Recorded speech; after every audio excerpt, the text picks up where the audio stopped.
significados, né? Eu senti muito claramente isso, voltar à esperança, voltar a acreditar, voltar a nos conectar, voltar a fazer juntos, voltar a fazer aqui e agora o que é possível aqui e agora, sem esquecer toda a crítica daquilo tanto que a gente tem para transformar, mas fazendo aqui e agora as transformações possíveis juntos. Aqui está o pessoal caiçara. E daí a pergunta que o professor fez é: quem é caiçara? Quem que é caiçara aí? Levanta a mão. Já tem bastante. Esse daqui é o avô do pandeiro, ele chama-se Adufo, vem do árabe Aldef. Daí vai para Portugal, vem para o Brasil, vira Adufo e depois vira pandeiro. Você vai ver que como ele toca é diferente.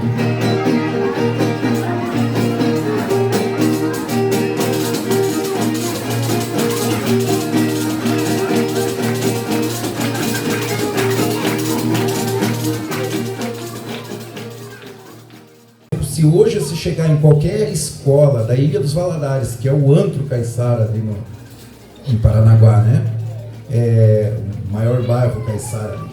Se você chegar em qualquer escola e colocar uma bacia de peixe, os alunos não vão saber que peixe que está ali, eles vão falar peixe.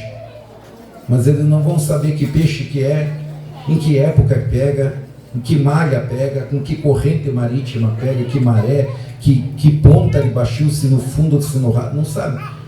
Não vai saber nem o nome do peixe, quanto mais a técnica de pescar. Então todas essas técnicas provêm de um conhecimento tradicional. Então é por isso que a escola caiçara, a pedagogia vai ser ancorada nesse conhecimento tradicional, porque são 500 anos de conhecimento desenvolvido. A gente está aqui há 500 anos. Nós estamos na 5ª Conani Caiçara, Conferência Nacional de Alternativas para uma Nova Educação, aqui na região caiçara. E eu ainda lembro do impacto da primeira Conani. O que foi aquele encontro, você de repente estar presente no mesmo espaço, com inúmeros educadores que testemunham, que conseguem acreditar que a educação pode transformar a sua vida e a vida das pessoas. Um movimento de alternativas para uma nova educação. E daí a ANE traz a sigla MOANE, por causa que é um movimento. E o MOANE tem a ANE, uma das atuações da ANE é um curso de especialização, que é titulado pela UFPR Litoral. E ao final do curso nós realizamos as conferências. Um movimento que tem 16 coletivos, que atua junto com a equipe educadora e os alunos da ANE, mas ele é muito maior do que isso. É um movimento que quer reunir todos os educadores e as educadoras que querem uma outra educação pública, gratuita, o direito reconhecido, fundamental à educação que todo brasileiro e toda brasileira deve ter. É emocionante, e a partir dessa vivência, nós não conseguimos mais parar com o movimento de construir esse espaço onde os educadores se encontram, onde eles trocam, onde eles compartilham suas experiências, onde a gente pode ampliar aquele espaço tão solitário muitas vezes que é o espaço da educação formal. E também significar e dar crédito e reconhecimento para tudo que acontece de educação, que acontece na sociedade, na comunidade, na vida e não apenas na escola. O que me traz a Conani? Bom, primeiro, esse desejo de estar junto com gente que tem esperança na construção de um mundo digno para todos. Muitas coisas me trouxeram aqui, nessa ANE, nessa Conani. Primeiro que durante 1 ano e meio nós formamos uma família estelar, terráquea, que a gente escolheu, muito afinada, muito íntima, rimos muito, choramos muito durante esse tempo, foi muito emocionante. A gente sempre estudou dentro da universidade de que a educação que a gente tem não atende mais o que a gente precisa, né? Quem nós somos.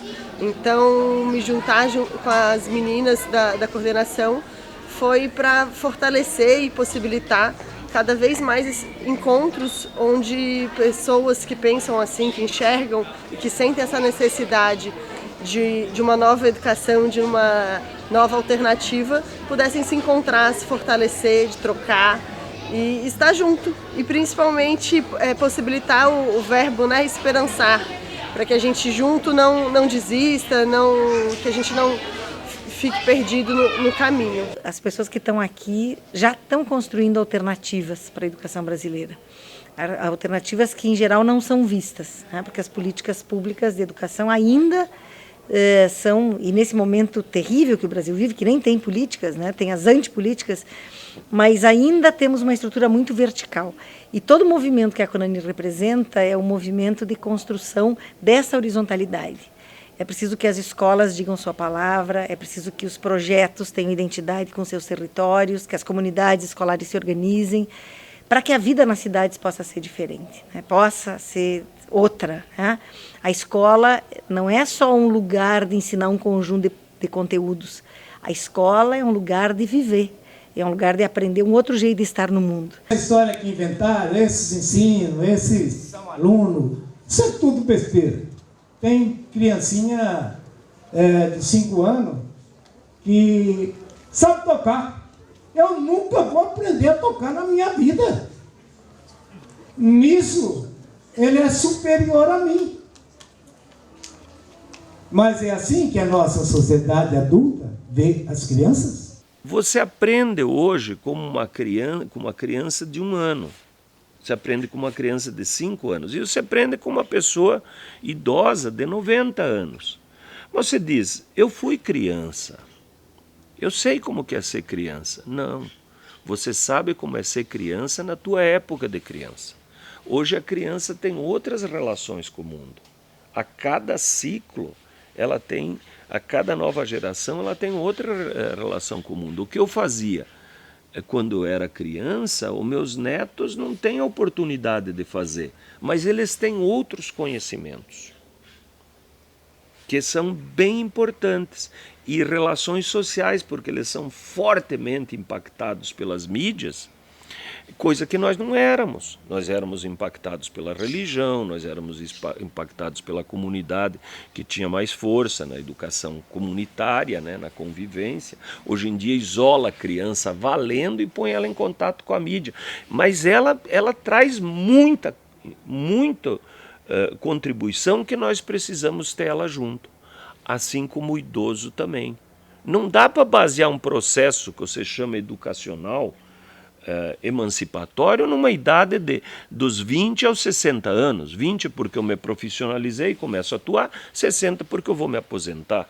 Então esses 40 anos, então do 0 aos 20 e dos 60 em diante, você abre mão desses saberes, então intergeracional. Eu acho que a educação de hoje é uma educação que vem sendo realizada há muito tempo, né? A origem da palavra educar, educare, quer dizer viagem, movimento. Então a origem disso tudo era movimento. A gente se impactava, trocava com tudo, com todos, né? A todo momento, em qualquer lugar. E quando a instituição se cristalizou, se criou um espaço de aprendizado, um espaço que só ali detém o ensinamento. E muito se quebrou, inclusive da relação entre os seres. Então acho que basta a solidão. Nós não somos seres solitários. Educação é um processo através do qual eu me conheço, eu me reconheço como sujeito, conhecendo o mundo, para agir no mundo. Então é contínuo. O Paulo Freire traz muito disso. Uma criança, né, um bebê de 1 ano, ele vai se reconhecendo a partir da vinda ao mundo do útero da mãe, ele vai reconhecendo o mundo, né? O entorno da mãe, os primeiros passos, ele vai identificando plantas, ele vai identificando vários elementos da natureza, E ele vai se identificando com aquilo, então ele vai se reconhecendo. E progressivamente, com essa interação que ele tem com o seu entorno, ele vai aprendendo a agir no mundo. Aí vem a escola. O que a escola faz? Ela ensina a ler, escrever, e ela começa a preparar para o mundo do trabalho, e ela esquece muito a educação. Então, é normal, quando o jovem entra na universidade, ele diz: eu escolhi ser engenheiro, médico, agroecólogo, biólogo, professor. Ele ser, não, ele já é. Ele é uma pessoa, um indivíduo, um sapiens que está se humanizando. Mas depois que ele recebe o título, quando ele vai se apresentar, ele diz: eu sou médico, eu sou dentista, eu sou engenheiro, eu sou filósofo. Não, ele tem uma formação nessa área, portanto ele teve uma escolarização para agir no mundo com aquela profissão. Isso não significa que ele haja humanamente. Dizer que o desafio é avançar desse paradigma sendo trabalhado nessa instituição para todas as instituições de ensino superior no Brasil, né? E num contexto de mercantilização absoluta do ensino superior, em que nós todos estamos assistindo brotar em cada esquina numa pequena sala surge uma unidade de uma universidade da qual ninguém ouviu falar, da qual ninguém vai conhecer ninguém, porque todos os cursos são à distância. Estamos formando daqui a pouco engenheiros à distância, enfermeiros à distância, médicos à distância, e não é possível que a gente misture as coisas, e isso compõe esse quadro tão terrível, né, em que a vida das pessoas passou a valer nada nesse país. O dinheiro vale. E ao fim e ao cabo, eu diria que essa é a definição da diferença. Um projeto em que as pessoas valem, em que as pessoas têm que ser, em que a dignidade humana tem que ser afirmada, e um outro projeto que subjuga o humano de acordo com os lucros e interesses daqueles que né, há séculos mandam no Brasil. Então, a Federal, o Litoral, o campus litoral da Federal do Paraná, cumpre esse papel de manter vivo esse paradigma que, de novo, Boaventura chama de paradigma emergente, né? Vocês estão fazendo essa construção. E haverá de chegar um tempo em que o que vocês têm construído aqui seja objeto de conhecimento e de embate. Porque não pensem que nas universidades o debate é menos... As pessoas estão muito dispostas a sair dos seus lugares. Estão muito dispostas a atravessar a rua e encontrar a escola pública na qual metade dos alunos chega no 4º ano sem saber ler e escrever, né? E nós temos que abrir essa porta e dizer, bom, essa é uma tarefa para todo mundo. Não, mas eu faço, o meu curso é ciências contábeis, o meu é agronomia, não faz mal. Todos nós somos educadores, todos nós temos que nos desenvolver como educadores, embora alguns escolham as carreiras de professores, que precisam ser cada vez menos fracionadas, que é isso que vocês nos ensinam. Chamar de democracia uma universidade, não. Ela é alguma ação democrática conduzida pelos 70% dos poderes dos professores em todas as instâncias. Então o Litoral rompia com isso, e aos pouquinhos eles foram trazendo de volta, tirando a participação dos movimentos terceirizados, dos movimentos comunitários nas decisões, e pondo o poder de volta forte nos professores. Mas outros pilares sobraram. Mas hoje eles atacam as ISHES, porque diz a ISHE não serve para nada. Não, a ISHE serve para humanizar. Se eu tiro a ISHE, eu tiro a humanização, como é a educação tradicional, que não é educação pelo conceito da educação. Ela é uma profissionalização, ela é uma escolarização. Então, eu tirar a interação cultural e humanística, eu tiro a humanização, simplesmente isso. E ao tirar o projeto de aprendizagem, eu tiro o protagonismo. Aí, você tirando a humanização e o protagonismo que se dá nos espaços sociais, você tem a diretividade total do professor para formar a pessoa. Aonde que ele vai dizer, é assim que você tem que fazer. Para podar uma árvore é assim que você tem que fazer, para construir uma casa é assim que você tem que fazer, para dar fazer a organização social é assim que você tem que fazer, para agir como servidor público é assim que você tem que fazer, e se seguem normas que são estabelecidas pelos poderes vigentes. A autonomia é, a princípio, o direito que os grupos têm de tomar decisão. Pode-se tomar qualquer decisão, a princípio, só que tem um problema. Você tem que se responsabilizar pela decisão tomada. E essas decisões, elas diminuem a partir do momento que você tem que assumir a responsabilidade. Então você está entrando num princípio que não é só as coisas cotidianas, você está entendendo? A gente vai até a questão do meio ambiente. Se não é divertido, não é sustentável. Se o corpo não participa, não há educação. Se você não experimenta na sua corporeidade integral, não existe aprendizado. E não existe aprendizado com os humanos apenas, existe aprendizado com todas as formas de vida, inclusive com o ar. Porque se a gente pensar que essa atmosfera sempre esteve aqui, quanta informação tem aqui? Então, se eu quero saber de qualquer coisa, eu respiro e vem. Porque o mesmo ar que eu estou respirando, grandes seres já respiraram.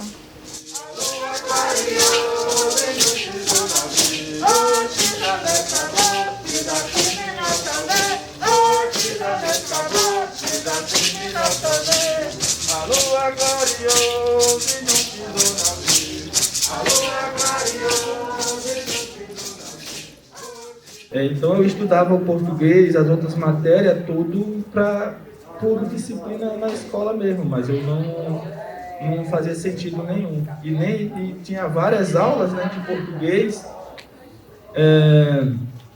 e de Batiorã mesmo, que é a minha língua materna, só tinha uma aula na semana. E aí eu busquei desde os 3 anos de idade, fui buscando com os mais velhos, sentando na beira de uma fogueira com eles. Então eu já cheguei a sair da sala de aula, aí os professores perguntavam para onde que eu estava indo, eu falei, eu vou para minha escola. Que aí eu falava que a escola melhor é a escola ali sentada na beira do fogo ali com nossos anciãos, né? Que acaba sendo uma árvore muito grande pra gente, né? Então, antigamente, né, por a gente ser um povo invadido, massacrado, eu falo até hoje que eles cortaram nossos troncos, mas não cortaram nossas raízes, né? Então, e a gente somos brotos jovens aí que a gente está buscando a frutificar através desses velhos, né? Que foram e que se foram, que ainda está aí, né? Para a gente pegar a experiência de vida, para estar tocando essa luta para frente, né? Com experiência.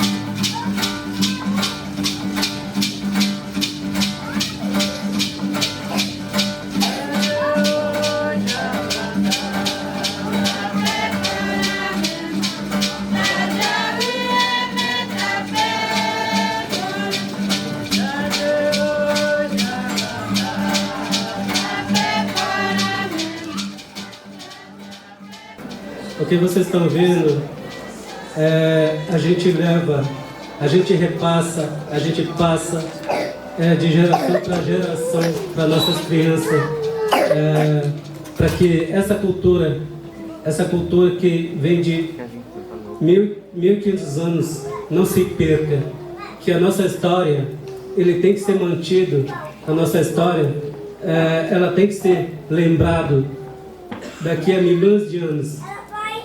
É para isso que a nossa luta hoje. A gente veio com um pouco de tristeza dos últimos acontecimentos, não somente por causa de leis, por causa de burocracia, mas muitas das vezes nós, na aldeia, a gente passa por cada dificuldade, por muita dificuldade para manter a nossa cultura. Muitas das vezes a gente depende das leis, da burocracia criada pelos nossos governos. E muitas das vezes isso não é respeitado. E hoje nós lembramos do nosso amigo Bruno, que trabalha na FUNAI, que é indigenista, que infelizmente foi assassinado na Amazonas. E o trabalho dele, ele é lembrado no Brasil todo hoje, não somente aqui, mas hoje a FUNAI está parando, os povos indígenas estão parando com cada município, cada estado, em nome deles, porque ele levou a nossa luta para frente. E não é porque ele nos deixou que a gente vai parar de lutar. A luta dele vai continuar, de cada uma de vocês que acredita que o povo indígena ele tem que ter esse direito, e vocês estão lutando junto com nós. Vocês vão contar para os seus netos, daqui de geração para geração, que nossa história brasileira, nós também temos uma gota de sangue indígena. Todos nós que estamos aqui.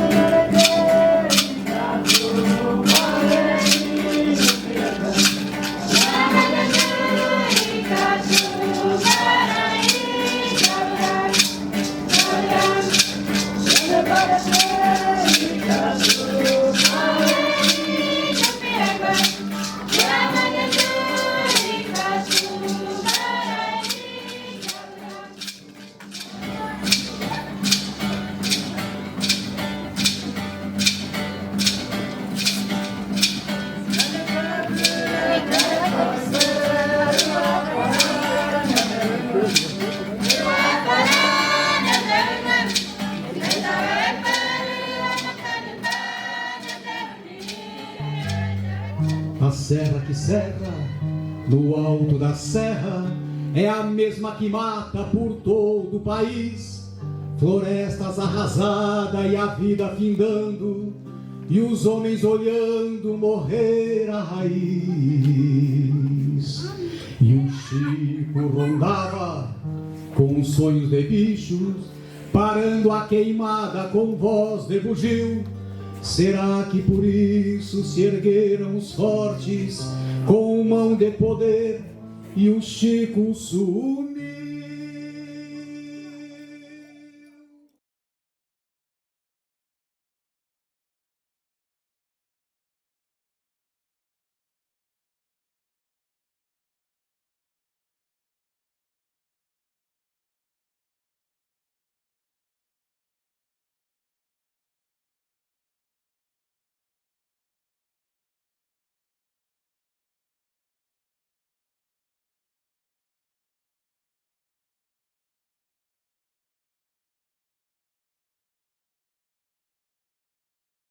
E a organização, a gente criou uma grande comissão, então é um grande coletivo, né? Mais de 50 pessoas, assim, a gente se reunia para ir discutindo o que a gente ia fazer nesse grande evento, assim, que é a nossa 5ª Conani Caiçara, assim, que é todo um envolvimento de 1 ano e meio que a gente vai gestando as ideias, de juntar palestra com arte, com manifestação cultural, assim, dos nossos povos tradicionais, né, os nossos povos originários. Então foi uma gestação muito gostosa que a gente fez e está combinando agora nesses 3 dias de evento aí que está começando hoje, né? A primeira coisa importante é você ter pessoas que tenham vontade e que sejam engajadas a fazer acontecer, né?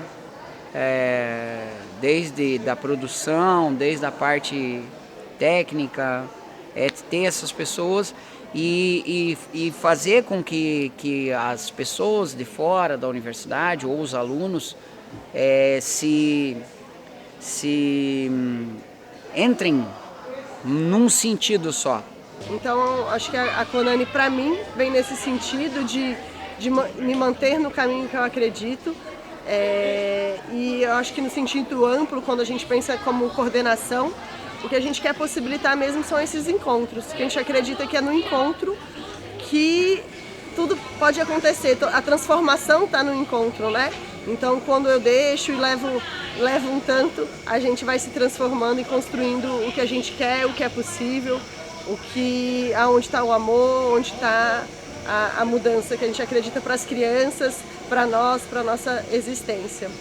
E dentro desse movimento, quando a gente vem para as regionais, eu estava conversando há pouco, que a Quinta Conani Caiçara, depois de quase 3 anos, né, distantes fisicamente, possibilitou esse encontro físico, ferver esse amor, né, que a gente nos segurou à distância, né, acho que a gente conseguiu não nos afastar, apesar da distância física, nós nos apoiamos, mas estar junto, sentir esse calor, esse amor de perto também, foi de uma importância linda e acredito que o mais belo, assim, né, a pulsão da nossa vida mesmo, foi ver as crianças na Quinta Conani Caiçara, ver o espaço da universidade ocupado por elas.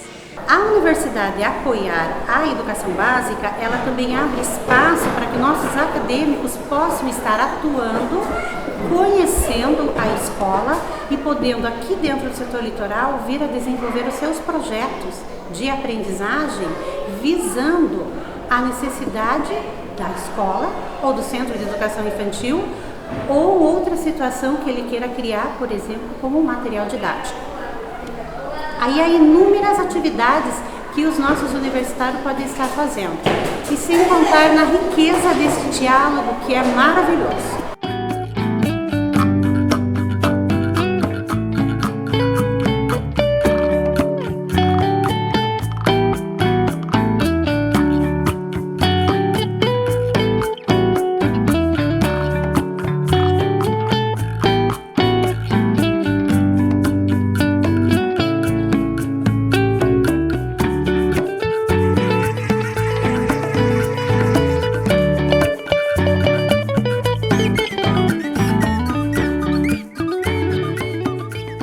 Então é com muito prazer, né, que eu abro essa mostra e para, né, começarmos a mostra, nada mais do que uma cearense que veio lá de Fortaleza. O que simboliza uma rede? Alguém gostaria? O que é isso aqui, Auricélia? Entrelaçar de fios. Interligação.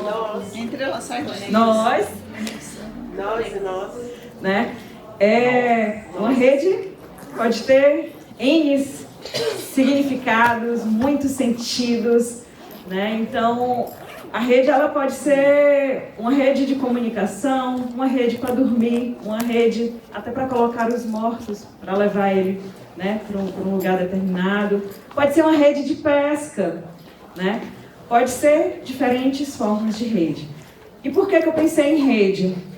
O Serafim me perguntou hoje, o que foi que te trouxe aqui, né? E eu fiquei, o que foi que me trouxe aqui? E eu acho que foi a rede.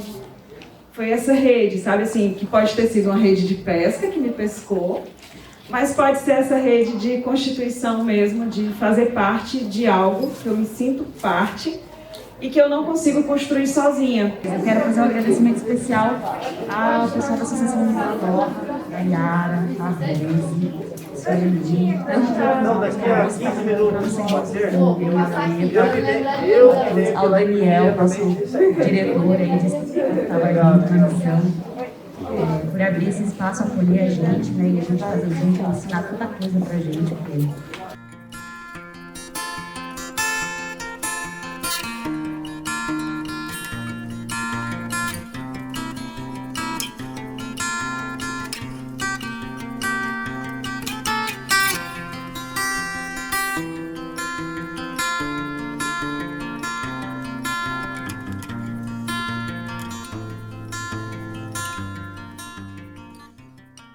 Lá vem o sol, lá vem a lua, estrela do mar. E a gente acredita em algo que é o divórcio das instituições, dos governos, para que a gente possa ser livre e fazer a educação que a gente sonha, que é essa educação libertária, integral, integrada, sempre, em todos os lugares, com todas as pessoas. Valorizar a cultura local, apresentar para as pessoas e fazer esse diálogo com as outras culturas. É dessa forma que a gente pensa que a educação pode melhorar muito no sentido de diversidade, de qualidade, de amor e principalmente de humanidade, né? Que a educação humanizadora é o nosso foco principal, assim. E eu acho que esse movimento na Conani produz isso, encontros humanos com arte, cultura e educação. Que eu acho que é tudo que a gente precisa para melhorar o nosso país, nossa vida, nosso desenvolvimento interpessoal. A questão do território ela é muito valiosa, porque quando a gente pensa em educação significativa, educação com sentido, educação com envolvimento, com comprometimento, tem que ser a partir de uma realidade local. Tem que ser a partir das coisas que de fato fazem sentido na vida das pessoas e solucionam problemas existenciais daquela comunidade e que reconhecem esse enraizamento cultural com o local. Então, eu acho que a gente não pode ficar só no local, porque aquilo que amplia, que expande, inspira, e a gente, né, vai trazendo outras experiências para o local, mas não pode deixar de lado esse enraizamento que pode ajudar a permanecer o projeto, permanecer a continuidade das relações e efetivamente não ser apenas um evento, ser um momento de transformação na vida das pessoas e daquele lugar, daquela comunidade. As áreas de conhecimento separadas entre si são invenções. Foi um jeito de organizar, o Descartes, né, mostrou isso. E vocês têm feito um esforço para colocar estas áreas em relação, para pensar, inclusive, os campos do conhecimento em relação aos problemas que a sociedade tem. A universidade, ela não é mais a universidade medieval, que podia só ficar pensando naquilo, enfim, na projeção para o universo. Óbvio que a gente tem que ter as áreas de astrofísica, todas têm que funcionar. Mas a universidade tem que dar respostas concretas a um país concreto, com muitos problemas. O que nós fizemos quando começou ter essas retaliações sobre a ideia pedagógica, a ideia educacional? Nós montamos um movimento, que inicialmente ele se chamou ANE, Alternativas para uma Nova Educação, e ele foi ganhando experiência, foi se alastrando, sem objetivo de influenciar ninguém, mas é um movimento em forma de rede, em forma de teia, de saberes, que com a questão da pandemia, nós passamos a constituir ele como movimento mesmo. E ele convive com a universidade. Então, a universidade, a clássica universidade, que vai se aproximando de 1000 anos no mundo, e já passou de 100 anos na mais antiga do Brasil, que é a Federal do Paraná, 110 anos esse ano, ela vai continuar da forma dela, dizendo é assim que se faz. Até na apresentação de um TCC, tem tanta regra que diz até o tamanho da letra, onde que põe a vírgula, onde que destaca em negrito, o que faz em caixa alta. Isso é um absurdo na formulação, né, na construção humana, você regrar. Ao regrar, você tira a criatividade, né? Mas eles dizem assim, por que tem tudo isso? Para normatizar. Ao normatizar, você quer igualar e você quer tirar o diferente, que é o clássico que acontece há 1000 anos. Primeiro, tudo passa pela educação, não é pela escola. A escola é uma instituição que deve se preocupar com a educação e ela tem que atuar para além das suas paredes.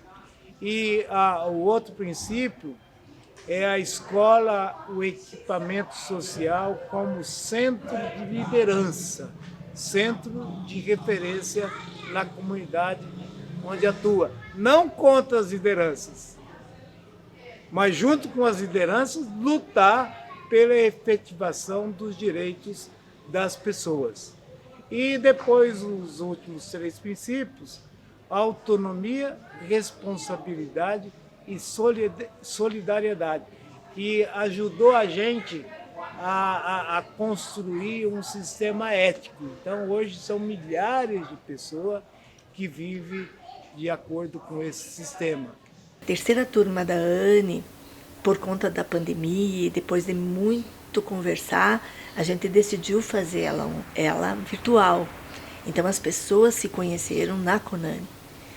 conheceram assim, o conhecer toque, o conhecer voz, cheiro, proximidade, o afeto que você só transmite com uma presença física real, né?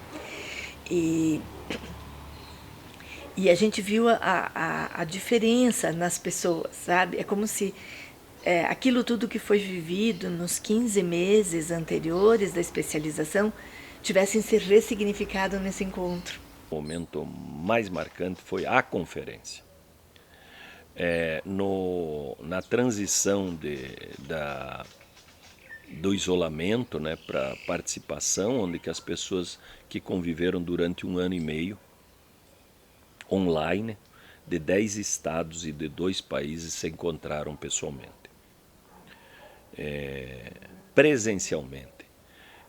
O momento do encontro dessas pessoas que nunca tinham se visto, a maioria delas, presencialmente, só no vídeo, o encontro delas foi algo fenomenal. Esses inters, né, entre saber, instituições, esse coletivo complexo. Sou um dos educadores ali da ANI3 e foi uma experiência maravilhosa que a gente viveu esses 1 ano e meio aí, né? 1 ano de pandemia. Você pode se dizer que algo de bom aconteceu nesse ano de pandemia, acho que foi esse curso de especialização, que a gente tinha assim, encontros aos sábados e eram encontros mesmo virtuais, eles eram muito humanos, muito assim, cheio de amor, de carinho pela educação, principalmente a educação alternativa, né, que é o nosso foco, assim. Eu acho que nesse momento de pandemia, mesmo à distância, a gente conseguiu se sentir próximo, se sentir acolhido, né? Foi um respiro no meio de todo esse caos, porque a gente conseguia, através das vivências, mesmo que virtuais, a gente conseguia se sentir conectado, sentir que às vezes aquele problema que você estava enfrentando ali não era só seu, e aquela busca, aquela utopia, ela acaba sendo coletiva. Porque nada disso tem sentido se a gente não pensar na questão da sustentabilidade, na questão da nossa relação com o planeta, a nossa relação né, com a nossa preservação enquanto espécie em relação com todos os outros seres vivos da natureza. Então, na verdade, eu acho que eu resumo a programação nesses 4 pontos. Converter a experiência de vida em processo educativo na escola e fora dela. Educação integral não é uma metodologia. Educação integral é um outro jeito de viver a vida. Esta conexão com as culturas originárias é um aprendizado que nós temos que fazer. Quer dizer, quando a gente escolhe não entrar no consumo desenfreado, quando a gente começa a ter consciência alimentar, quando a gente começa a pensar na água, tudo isso é que vai compondo esse outro jeito de estar no mundo e pode nos fazer professores diferentes para construir uma educação diferente. E aí é um paradigma em construção, isso é muito Boaventura de Souza Santos, né? Esse português que, enfim, com o qual a gente dialoga, né? E nos ajuda a pensar esse paradigma, aquilo que vem do sul, né? Ele nos provoca, inclusive, nisso. O nosso planeta está morrendo. Qual é a nossa responsabilidade? O que é que nós temos que fazer? Então as escolas devem estar preocupadas com isso, porque deve surgir um outro homem que contra um capitalismo que visa o lucro, está pensando numa questão mais humana, está pensando na sobrevivência da humanidade. E ainda tem mais um outro problema que diminui a quantidade de decisão que nós podemos tomar, que é a solidariedade. O outro existe e a decisão, quando é tomada, ela não pode prejudicar o outro. Logicamente que os grupos têm certo momento que tem 3 decisões, 3 opções. E aí se toma a decisão, uma das 3, mas você não está muito certo. Se a decisão tomada não der certo, não tem problema. Você reformula e toma outra decisão, de tal forma que a coisa, o processo continue indefinidamente. Então, a educação é um processo através do qual eu me identifico, identificando o mundo para agir no mundo. E o que seria a escolarização? A escolarização é um processo através do qual eu aprendo a agir no mundo. Mas não importa quem eu sou e nem como o mundo é. Quem me pagar melhor, eu exerço a profissão para aquela relação profissional. Tem uma luta que é a luta da vida toda, né? A construção de uma sociedade antirracista, de uma sociedade que respeite os direitos das mulheres, das crianças, dos velhos, que reconheça os povos originários, que reflita sobre a escravidão e consiga superar essa página da história, né, trazendo todos os descendentes, enfim, das culturas africanas para o mesmo patamar de salário, de escolarização, que se eleve, né, o de todos e o deles também. Então, tem uma luta que é de toda a vida e que depende de muitos governos e que depende da ação de toda a sociedade, né? Que depende de processos que, inclusive, são processos educativos que transcendem a escola. Todos que estão lutando por uma construção de uma sociedade mais humana, onde cada um nela se sinta em casa, faz parte de um movimento solidário. E a gente tem que trabalhar enquanto educador para que esse movimento cresça e a gente comece a humanizar mais as relações. Porque nesse país tem muita gente que sofre. O que as meninas negras passam na escola, os abusos. E como diretor, você percebe isso. O que os gays passam na escola. É muito sofrimento. Quantas vezes foi aluno na minha sala pedindo socorro, porque era gay. E era motivo de chacota, de gozação e tudo. Então, a solidariedade leva a gente a pensar em tudo isso. La educación no termina en las paredes de la escuela y todos los problemas del mundo, desde los problemas del medio ambiente, de la violencia, del patriarcado, del sistema económico, de las opresiones del mundo, también conviven dentro de la escuela. Entonces, un educador tiene que ser comprometido con la solución de esos problemas en su pequeña escala. Entonces, tiene que ser un activista. Y por último, para mí algo como fundamental es que un educador precisa un conocimiento profundo diría yo, como del alma humana, de cómo las crianzas crecen y se desarrollan y se convierten en nos adultos, y cómo acompañarles para que suceda eso desde un lugar de bienestar, de salud, porque en el fondo todos los males humanos, todo el malestar humano viene de un malestar profundo que hemos vivido en la infancia. Entonces, un educador tiene que poder conocer eso y poder acompañarlo a eso. Y para eso tiene que poder también, precisa, conocerse a sí mismo y hacer ese proceso de transformación consigo mismo. LDB é educação infantil. E daí logo seguida fala ensino fundamental. Mas esse ensino é a sequência da educação infantil. Depois fala ensino médio, na legislação. Depois fala educação superior, não fala ensino superior.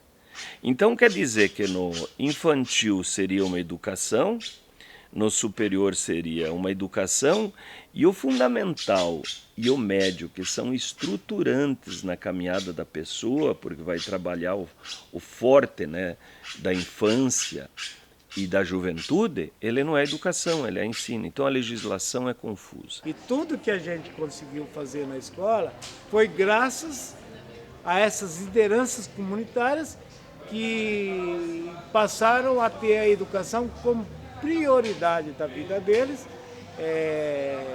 que hoje a gente, um dos maiores projetos nossos é a transformação de Heliópolis num bairro educador, de acordo com os princípios que nasceram dentro da escola, com a participação de muitas lideranças da comunidade. Do que foi para as pessoas participarem do almoço preparado pela comunidade da Vila Nova, dentro da associação, com o envolvimento daquelas pessoas, e as pessoas disserem, isto aqui é de verdade. Eu escutei muitas pessoas dizendo isso. Isso acontece, é por aqui que nós vamos fazer as transformações que nós desejamos. É resgatando essa alegria, esse espírito de convivência, sabe? E de que a gente está o tempo inteiro aprendendo uns com os outros e se fortalecendo nessa troca que a gente faz.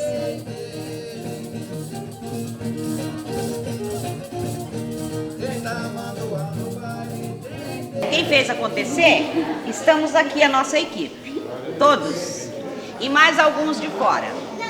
E isso para mim foi maravilhoso, não tem preço. É o meu sonho está realizado. É muito maravilhoso. E essa equipe que aqui, ó, não é minha, é nossa. É uma equipe, ó, poderosa. Aos trancos e barrancos, mas nós faz acontecer. É muito bom. Nós derrubamos um muro que cercava a escola. A escola ficou sem o muro. Por quê? Porque a gente entendeu que a maior segurança de uma escola é a integração dela com a comunidade. Então, os muros, na realidade, facilitam os ladrões, porque eles pulam os muros, aí tem todo o tempo possível para poder roubar, para poder assaltar. Aí você tira os muros, todo mundo que passa na rua está vendo, está olhando. Você entendeu? Um velho sábio me falou, foi na escola do saber. Quem não vive para servir, ou não serve para viver. Então pego minha canoa, eu peço licença pro mar. Levo comigo a coragem, vai deixar as ondas nos levar. Capoeira, capoeira, capoeira, capoeira, capoeira, capoeira, capoeira.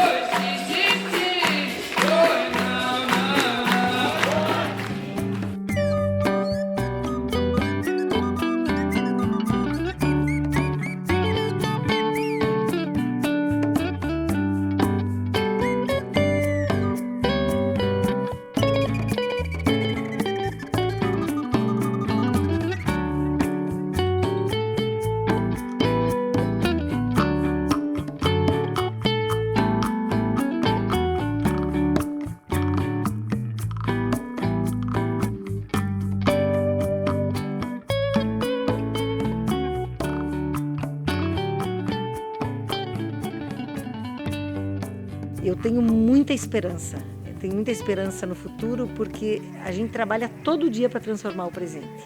Desde as pequenas experiências, quer dizer, quando tu consegue revisar essa visão tão arraigada de que o fracasso escolar é natural, de que há meninos que não têm condições de aprender, de que os pobres são só feitos para o trabalho braçal. Quando tu consegue superar isso e ver um filho das classes populares, um filho das classes trabalhadoras chegar na universidade, ter um diploma de doutor, voltar para a sua comunidade e animar os outros a continuarem seus estudos, pequenas revoluções vão acontecendo. Então, eu acho que a gente, apesar desse cenário tão sombrio, geral, no mundo e no Brasil, nós estamos já construindo esse outro mundo possível.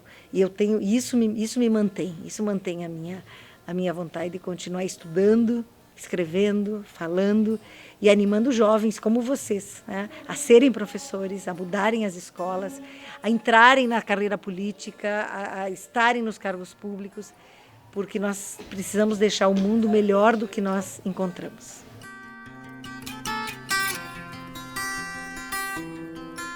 Nesse espaço que nós estamos desde o início da semana trabalhando nele e que nós rebatizamos ele como Jardim de Saberes, né?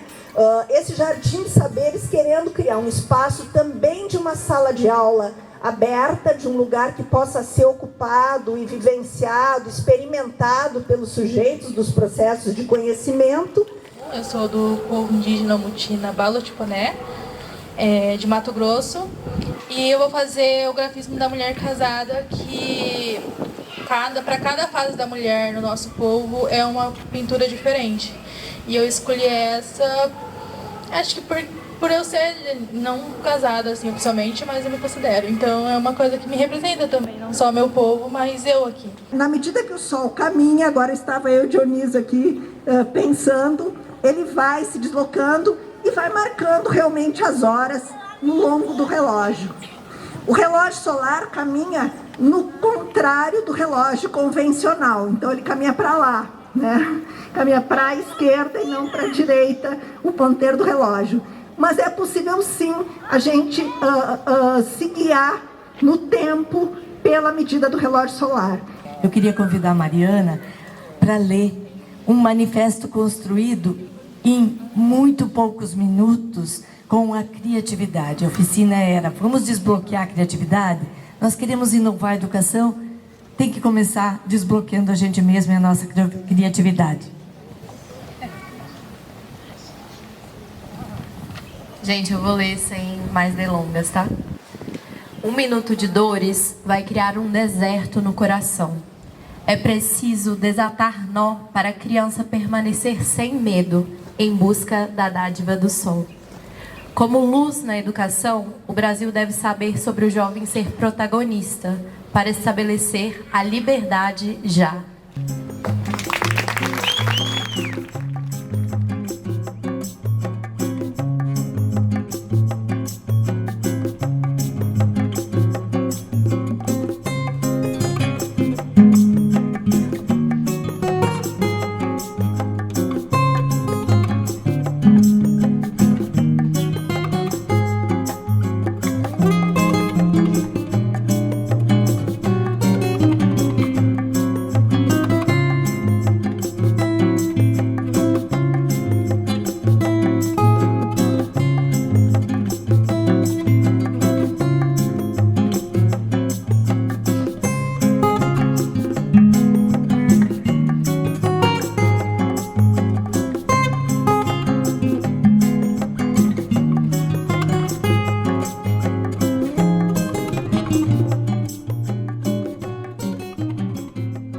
Isso é meio complicado, né? Com arte, de uma forma geral, é difícil trabalhar com arte, né?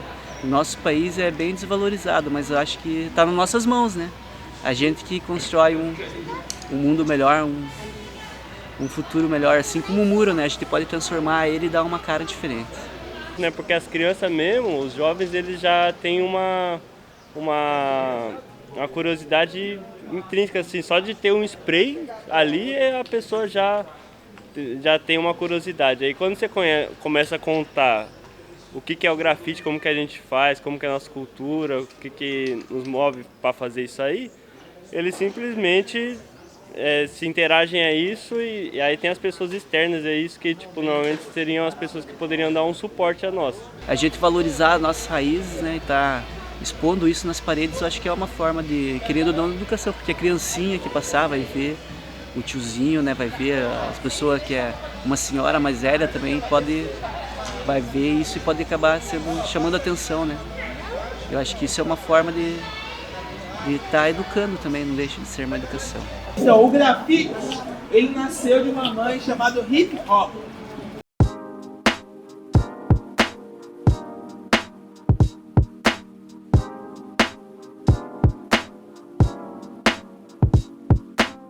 Uma energia que você está sentindo, uma canção, um pensamento bom, porque vocês vão estar desenhando na parede os seus sonhos, tá?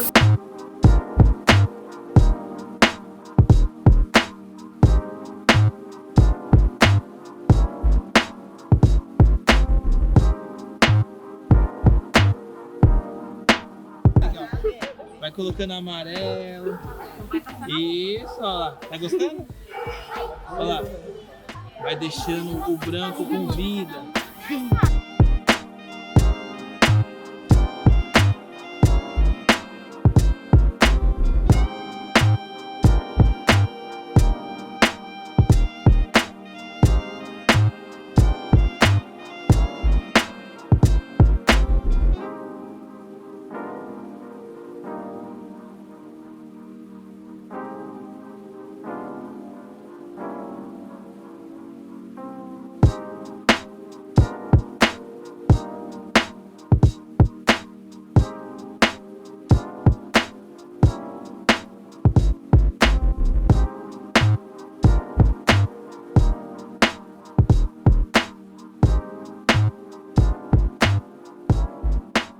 uma intervenção nessas fotografias. Então não é simplesmente uma reprodução da fotografia. São todas fotografias autorizadas, estão sendo utilizadas como referência. E passa desde fotografias de indígenas, do povo do axé, do candomblé, como também o pessoal da diversidade. Por exemplo, tem o Stefan, que está retratado em uma das obras da Rachel Liberto, que ele é um menino trans sexual e ele falou muito nas redes sociais sobre o processo de mastectomia, que é a retirada do seio, né, no processo de transformação, de formação, na verdade, né, nessa busca dele.